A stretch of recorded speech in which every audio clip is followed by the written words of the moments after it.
So sleep does change as we go through the lifespan, and most of these changes, believe it or not, start around the age of 25. But let's translate that into how it looks when we're older. When we're around 60 years old, our sleep is very vulnerable.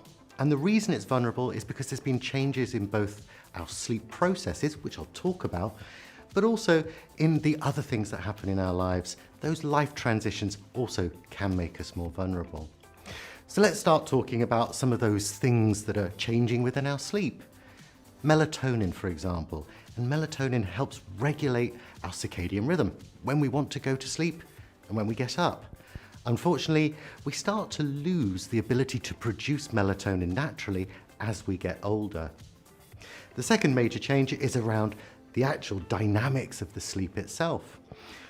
When we talk about sleep and the different stages of sleep, the one that's really important to us is slow wave sleep, deep sleep. The challenge is we lose about 2% of our ability to generate slow wave sleep every decade after our 20s. So when we're in our 60s, we're actually not producing a lot of slow wave sleep when we're in bed. That translates into the ability to repair, the ability to function our hormones and get everything else working properly. The third thing, of course, is our drive to sleep. And if we think about babies, for example, babies, they don't need much time awake before they need another sleep. As we get older, this amount of time that you need to be awake in order to generate enough of a drive to sleep at night increases.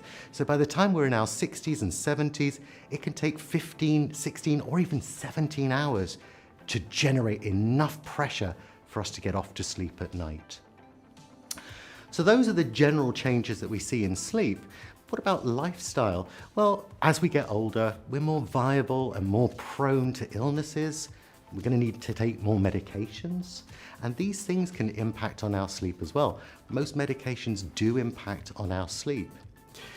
We also, because of things such as retirement and changes in our schedules, there's more opportunity for us to nap during the day.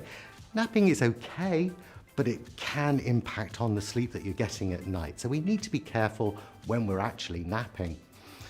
And then finally, we've got the issue of an illness. Most illnesses are going to increase the chances and the vulnerabilities for waking up during the night. So it's not necessary that your sleep has to change as you get older. We're just a little bit more vulnerable. We need to give it a little bit more care and attention.